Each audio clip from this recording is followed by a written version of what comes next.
믿음은 기적을 일으킨다. 믿음은 기적을 일으킨다라는 제목으로 하나님 말씀 증거하도록 하겠습니다. 우리가 이 땅을 살다 보면은 여러 가지 형태의 절망을 접할 때가 있습니다. 근데 오늘 여기 등장하는 어떤 아버지가 있는데 절망적인 상황입니다. 아들이 있습니다. 일단은 말 못하고 또 듣지 못한다고 얘기를 했습니다. 그리고 여러 가지 현상을 보니까 간질 현상입니다. 아마 간질병에 걸린 것 같습니다. 근데 문제의 원인이 겉으로 드러나는 곳에 있는 게 아니었다는 것입니다. 귀신 들림에 있었습니다. 사실 여러분들 우리 가족 가운데 귀신 들린 사람이 있다고 생각을 하면 얼마나 난처하겠습니까? 이 귀신이 뭐냐? 그의 삶을 조종하고 있는 거예요.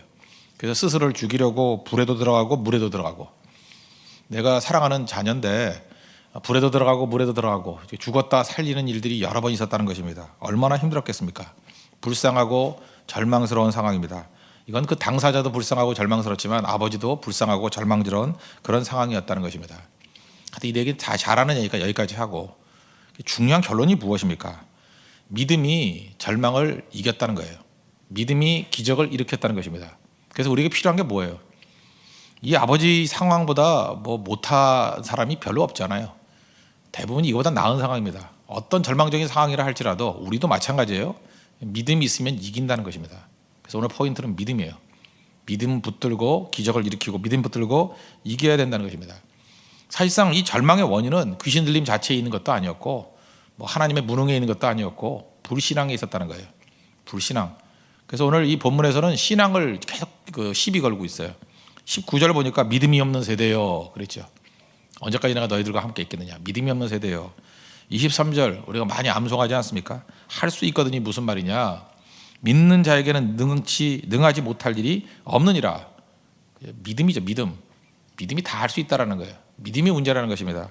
그래서 24절 보니까 그 아버지가 소리를 지르면서 내가 믿나이다. 나의 믿음 없는 것을 도와주소서. 그러니까 믿음의 문제였다는 것입니다. 그러니까 우리도 지금 부족한 게 무엇입니까? 뭐 돈이 없고, 뭐 여러 가지 건강이 없고, 뭐 도울 사람이 없고, 다 거짓말입니다. 믿음이 없는 거예요. 히브리서 11장을 보통 믿음장이라고 얘기하지 않습니까? 믿음의 사람들의 역사를 쭉 기록해 있습니다. 거기 여러 사람들이 나와 있는데 그 사람들이 세상 사람들과 달랐던 것은 무엇입니까? 딱 하나의 믿음 하나 다른 거예요. 믿음. 남자도 나오고 여자도 나오고 빈부 귀천 다 나옵니다. 거기서 다른 거 갖고 포인트 잡으면 안 돼요. 그들은 뭐 여러 종류의 사람이 있었다는 거예요. 근데 믿음의 장에 나온 사람들의 특징은 뭐냐? 세상 사람들과 믿음 하나 달랐다는 거예요. 믿음을 완전 빼버린다 그러면 다를 거 하나도 없어요. 믿음 없는 아브라함 그냥 할아버지죠. 뭐 아무것도 아니잖아요. 믿음이 있었습니다. 1절 보니까 믿음은 바라는 것들의 실상이요. 바라는 것이 있고 그걸 실상으로 만든 사람이에요. 보이지 않는 것들이 있고 그것을 증거로 만든 사람들이었다고요. 믿음입니다. 무엇보다 33절 같은 데 보니까 믿음으로 나라들을 이기기도 하며, 나라 그러면 큰 나라든 작은 나라든 센 거 아닙니까? 그런데 나라들이래요. 믿음 가지고 있는 개인이 나라와 싸워도 이긴답니다. 엄청난 거죠. 여러분 웬만한 도전 갖고 흔들리지 마십시오. 나라와 싸워도 이길 수 있는 게 믿음의 사람이에요. 그 믿음이 중요하다는 거예요. 그래서 오늘도 하나님 앞에 구할 때 이 믿음 주십시오. 그러면 능히 이길 수 있다는 것입니다. 이 병의 구절이 마태복음 17장에 또 나오는데 마지막에 묻지요. 왜 우리는 능히 그 귀신을 쫓아내지 못했습니까? 그럴 때 마태복음 17장 20절에 보니까 너희 믿음이 적은 까닭이니라. 그러면서 만일 너희에게 믿음이 겨자씨 하나를 많은 거, 이거 뭐 겨자씨 꼭 생각할 거 없습니다. 믿음이 작은 믿음이라는 뜻이에요. 생명은 있지만 아주 작은 믿음이라 할지라도 이 산을 명하여 여기에서 저기로 옮기라 하면 옮겨질 것이요 너희가 못할 것이 없느니라. 산을 옮기는 믿음, 그 큰 믿음 아니라는 거예요. 진짜 믿음이면 산도 옮긴다는 거예요. 그 믿음이 못할 일이 하나도 없다는 거죠. 그러니까 우리의 빈곤은 믿음의 빈곤이라는 것입니다. 근데 이 믿음은 고정된 게 아닙니다. 믿음엔 탄력성이 있습니다. 탄력성이 있다. 제일 비슷한 비유는 근육인 것 같아요. 우리 근육하고 비슷합니다. 헬스클럽 우리 그 6층에 있거든요. 그래서 뭐 잘 안 갔습니다. 저는 상체 운동 별로 안 하기 때문에. 처음에 해보니까 10kg도 쉽지 않더라고요. 물론 그 매달려 있는 겁니다. 줄 잡아 당기는 거. 근데 계속 하니까 이제 50kg까지 돼요. 자랑이 아니고 계속 하니까. 예. 처음에 10kg도 막 힘들어가지고 이거 어깨 빠지는 줄 알았어요. 근데 조금씩 올리니까 뭐 하루에 한 2kg씩. 근데 보니까 뭐 여자들도 뭐 40kg 들더라고요. 그러니까 제가 얼마나 힘이 없던가 그때. 이렇게 요령이 있더라고요. 근육은 쓰면 쓸수록 더 강해지게 된다는 것입니다. 믿음도 마찬가지예요. 믿음이 근육이에요. 탄력성이 있어요. 믿음은 사용하면 사용할수록 점점 강해진다는 것입니다. 이 산을 옮기는 믿음, 처음부터 산을 옮기는 믿음이 아니었겠죠. 우리 삶에 다가오는 많은 것들을 믿음으로 대응하는 거예요. 그래서 이기는 것, 그 경험을 통해서 나중에는 산을 옮기는 믿음까지도 갈 수 있다는 것입니다. 문제는 우리 모든 성도들이 이런 믿음 갖기를 원합니다. 그래서 우리 크리스찬들의 모습이 뭐예요? 예배 드리는 이도 하고 기도도 하는데 기도하는 자, 예배 드리는 자 그렇게 말하는 것보다도 신자 그러잖아요. 믿는 자. 우리 특징은 믿음입니다. 믿음. 이 굳건한 믿음으로 모든 절망을 이길 수 있는, 오늘 이 상황을 반전시킬 수 있는 우리 하나님 백성 되기를 바랍니다. 그러면 믿음이 어떻게 생기는 것입니까? 믿음이 생기는 길을 보면은 첫 번째는 우리 다 아는 얘기죠. 믿음은 들음에서 납니다. 잘 들어야 된다는 거예요. 들으면 반드시 변화가 됩니다. 듣는 대로 우리는 된다는 걸 알아야 돼요. 들으면 행복해져요. 우리는 뭘 해야 된다고 생각하는데 아닙니다. 우리가 하나님의 능력으로 뭘 한다는 것 중에 대표적인 게 듣는 거예요. 들으면 변화되고요. 들으면 행복해지고 들으면 승리해요. 로마서 10장 17절 보니까 믿음은 들음에서 나며 들음은 그리스도의 말씀으로 말미암느니라. 믿음이 어떻게 생겨요? 듣는 것. 그래서 우리는 생명 걸고 들을 줄 알아야 된다는 것입니다. 이 아버지도 어떻게 해서 믿음이 생겼어요? 예수님의 말씀을 듣고, 그죠? 뭐 하실 수 있거든 뭐 이랬더니 할 수 있거든이 무엇이냐? 믿는 자에게는 능하지 못할 일이 없느니라. 그랬더니 나의 믿는 것을 도와주소서. 내가 믿나이다. 들으니까 믿음이 생기잖아요. 예수님 말씀을 들어야 됩니다. 우리 모습이 그렇다는 거예요. 잘 듣고 믿음 가운데 일어설 수 있어야 된다는 것입니다. 제가 옛날에 그 부교육자 할 때 지금도 기억이 나는 가정이 하나 있는데 그 반포에서 꽤 잘 살던 가정이었어요. 근데 어려움을 한꺼번에 몰려온다는 게 있습니다. 그 남자분이 사업이 망했어요. 망했더니 병이 들었어요. 망하고 병 들고. 그러다 보니까 뭐 집안에 또 뭐 시험이 두세 가지가 더 있고 관계가 다 깨져버리고 거기다가 또 그 와이프가 또 교통사고까지 냈어요. 근데 또 상대를 악질을 만났어. 합의도 잘 안 해주고. 뭐 그런데 딸이 또 무슨 문제가 생기고. 하여튼 제가 그때 신방을 가가지고 제가 간 건 아니고 우리 담임 목사님 가실 때 옆에서 끼어갔죠. 예, 끼어갔는데 저는 지금도 인상적인 거였어요. 목회를 그때 이제 배우려고 할 때잖아요. 저걸 어떻게 처리하시나 참 궁금했어요. 내가 아무리 생각해도 답이 없더라고요. 저를 또 어떻게 기도해야 되나. 그때 한참 유행했던 책이 참을 수 없는 존재의 가벼움 뭐 이런 거였거든요. 거긴 뭐라고 말을 하면은 진짜 참을 수 없는 존재의 가벼움을 느낄 것 같더라고요. 뭐라고 말을 못할 것 같아요. 근데 우리 담임 목사님이 참 멋진 기도를 했어요. 그냥 가만히 좀 침묵하시더니만 사람으로서는 할 수 없으니 감사합니다. 와, 굉장히 은혜가 됐어요. 정답이에요. 아무리 생각해도 무슨 조언을 해줄 수 있는 상황이 못 돼요. 이건 어려움도 이런 어려움이 없고 이건 말이 안 돼, 말이. 사람으로 하실 수 없으니 사람으로 할 수 있는 일이 아무것도 없어요. 그래서 감사하대요. 그 다음 기도 내용은 정리하면 이런 거예요. 그러니까 지금이 이제 믿음이 일할 때이기 때문에 하나님께서 믿음 주시고 믿음으로 승리케 해달라고. 결론적으로 이제 한참 지나고 난 다음에 진짜 회복이 되더라고요, 그 과정이. 야, 그래서 참 목회는 저렇게 하는 거구나 하고 그때 한번 짧은 거를 이렇게 봤던 적이 있습니다. 여러분 생각해보세요. 믿음이 제일 필요할 때가 언제예요? 믿음이 믿어지지 않는 상황 아니에요? 그렇죠. 믿어지지 않는 상황에 제일 믿음이 필요한 거 아니에요? 감사가 제일 필요할 때가 언제예요? 감사할 수 없는 상황에서 감사하는 거 아니에요? 이렇게 생각하면 됩니다. 내 삶 속에서 가장 어려울 때, 도대체 믿어지지 않는 일들이 벌어질 때 필요한 게 믿음이에요. 그래서 그 당시에 믿음을 작동해야 돼, 작동. 그때 제일 필요한 게 뭔지 아십니까? 하나님 말씀을 듣는 거예요. 잘 듣고 들으면 그 믿음 가운데서 일어서게 된다는 것입니다. 우리도 항상 마음속에 그렇죠. 하실 수 있거든. 그렇지 않습니다. 할 수 있거든이 무슨 말이냐. 할 수 있거든이 무슨 말이냐. 네 시각이라는 거예요. 예수님 시각에서 보십시오.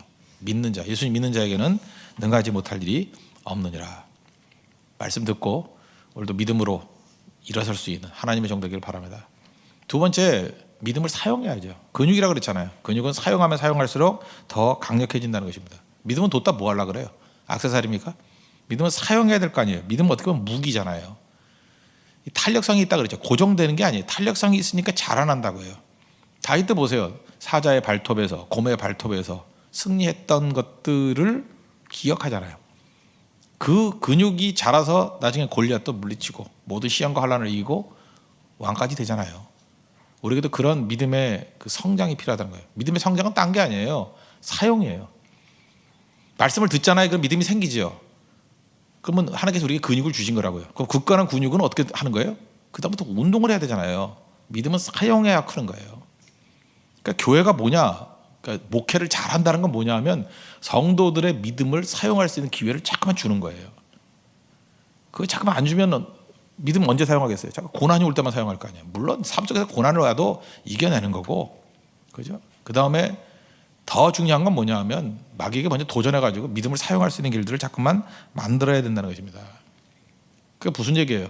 교회는 하나님이 돕지 아니하시면 되지 않을 일만 해야 돼요. 인간이 할 수 있는 일만 하면 믿음이 절대 잘하지 않고 그건 믿음의 공동체가 아니에요. 인간이 할 수 없습니다. 이건 하나님만이 하실 수 있습니다. 여러분들 가능성이 없는 것들을 하는 게 교회예요. 안 될 것 같은 걸 하는 게 교회라고요. 여러분 부모님들 믿지 않을 것 같은 분들에게 복음을 증거해서 변화시키는 게 그게 교회예요. 우리 친구들 도저히 쟤는 변화가 안 될 거야. 그런 사람들을 변화시키는 게 교회예요. 환경에서 볼 때 가능성 제로예요. 그걸 이뤄낸 게 교회라고. 그래서 여러분들 가능성 있는 거 가지고 하지 말고 도대체 가능성이 없고 믿어지지 않는 것들에 대해서 믿음으로 도전하십시오. 사용하십시오. 그리고 이뤄내라고요. 그게 믿음입니다. 믿음. 그런 믿음으로 승리할 수 있는 하나님의 종 되기를 바랍니다. 제가 그 김진호 목사님이라고 계시죠. 김진호 목사님 어머님 스토리를 한번 전해드리고 싶은데, 어려서 김진호 목사님 그 아버님이 이렇게 일찍 돌아가셨는가 봐요. 아버님이 돌아가시면서 남자 가장이 죽을 때는요 부담감이 다 있습니다. 처자식 두고 갈래니. 막내가 김진호 목사님이었던 것 같아요. 막내 진홍이 끝까지 공부시켜라. 그러고 돌아가셨대요. 안쓰럽죠. 어리고 가난하니까 공부 못 시킬 것 같으니까 막내가 이제 눈에 이제 밟히는 거예요. 그래서 진홍이 끝까지 공부시켜라. 근데 뭐 환경이 뭐 그러니까 또 그 목사님 아시잖아요. 좀 이렇게 좀 방탕하게 지냈던 젊은 시절이 있었던 거. 막 방황하다가 그 아버지 유언과 어머니가 그걸 놓고 계속 기도를 하셨는가 봐요. 그 기도의 자식은 돌아오죠. 방황하다 돌아왔어요. 그래서 이제 마음 잡고 공부 좀 해야 되겠다. 그래서 어머니한테 얘기했대요. 책 사야 되니까 이제 공부하겠다고. 대학 갈라 그러니까 책하고 참고서 살 수 있도록 돈 좀 마련해 달라. 근데 어머니가 그렇게 기뻐하시더래요. 아버지 유언 또 내 기도 이루어졌다. 그래서 책 샀답니다. 그 영어책하고 수화책 샀는데 공부를 하고 있었다는 거예요. 근데 하루는 어머니가 누워 계시는데 머리에 수건을 감고 있더래요. 뭐 아시죠? 옛날에는 돈 없는 사람들 긴 머리카락 팔아가지고 가발 만드는 데 줘가지고 돈 받는 거. 그 생머리가 되게 비쌌거든요. 그래서 그걸로 이제 머리카락 잘라가지고 책 산 거예요. 그러니까 아들이 감동 받은 거죠. 마음도 아프고. 정말 열심히 공부했대요. 영어책하고 그 다음에 수학책 7번씩 읽었대요. 7번씩 정독으로. 7번 보기 쉽지 않아요. 7번. 그래서 자기가 영어를 잘하게 됐다. 근데 아무리 봐도 영어 잘하는 분 같지는 않은데 하여튼간에 본인은 그래요. 영어를 잘하게 됐다고 7번 봐가지고. 저는 그리고 이제 대학 계명대학이지만 뭐 그 수석 입학했대요. 뭐 전체 수석인지 과수석인지 모르겠지만 수석 입학했대요. 전 이걸 보면서 이런 생각을 했어요. 그 아내로서 남편이 죽으면서 마지막 했던 이야기, 유언이죠. 그 막내 끝까지 공부시켜 달라고. 그거 듣고 그거 기도하는 거예요. 그리고 그걸 이루기 위해서 애쓰는 그 엄마의 발버둥.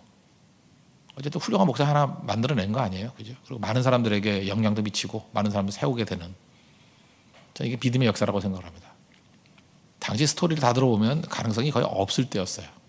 말씀 붙들고 기도하고 부딪히니까 되잖아요. 여러분 절망하지 마십시오. 아무것도 없을 때도 이렇게 유언 하나 붙들고 해도 되잖아요. 근데 하나님 생명 하나님 말씀 붙들고 할 때 안 될 리가 없죠. 항상 승리할 수 있다는 것입니다. D.L. 무디 목사님 성경책 보면은 그 T하고 P하고 이렇게 써 있다 그러잖아요. 성경 전체. 그래서 궁금해가지고 이 T는 뭐냐 그랬더니 tried 해봤더니 그 다음에 proof 되더라. 그죠? 해봤더니 되더라. 그래서 T 써놓고 이루어진 거 P proved 되더라. 우리 인생도 마찬가지입니다. 말씀을 실험하십시오. 해보니까 되더라. 그죠? 우리 믿음 가운데 이렇지 않은 일이 뭐가 있겠습니까? 다 이루어질 수 있다는 거예요. 그리고 마지막 세 번째, 이건 간단히 설명하는데 기도하십시오. 오늘 그 마지막 29절 보니까 이런 말씀이 나오죠. 왜 우리는 귀신 못 쫓아냅니까? 기도 외에 다른 것으로는 이런 종류가 나갈 수 없느니라. 참 우리에게 유익을 주고 있죠. 병행구절인 마태복음 17장에는 제자들이 물었어요. 왜 우리는 못했습니까? 그랬더니 너희가 믿음이 없는 까닭이다. 그 다음에 여기서는 뭐라 그래요? 너희가 기도하라기 때문이다. 그러므로 똑같은 얘기를 이렇게 두 가지 설명한다는 건 무슨 얘기예요? 믿음의 기도죠. 믿음을 가지고 있는 사람이 할 수 있는 게 뭐냐면 기도예요. 그러니까 기도 안 하는 사람의 특징이 무엇입니까? 뭐 게을러서 뭐 몸이 힘들어서 아닙니다. 믿음이 없어서 안 하는 거예요. 하나님께서 모든 것이 이루어진다는 것을 믿는다 그러면 기도 안 할 사람이 누가 있겠어요? 그래서 믿음은 기도고 기도는 곧 믿음은 기도고 기도는 곧 믿음이에요. 잊지 말라고요. 그래서 우리 삶에 있는 모든 것들, 나는 번역도 잘 안 되는데 이걸 뭐라고 번역해야 되냐면 미국 목사님들 가운데 이제 20세기 초에 기도 많이 하는 분들이 이 pray through라는 표현이 있어요. pray through. 이걸 뭐라고 번역해야 될까? 될 때까지 기도해. 될 때까지. 무슨 얘기인지 아시겠죠?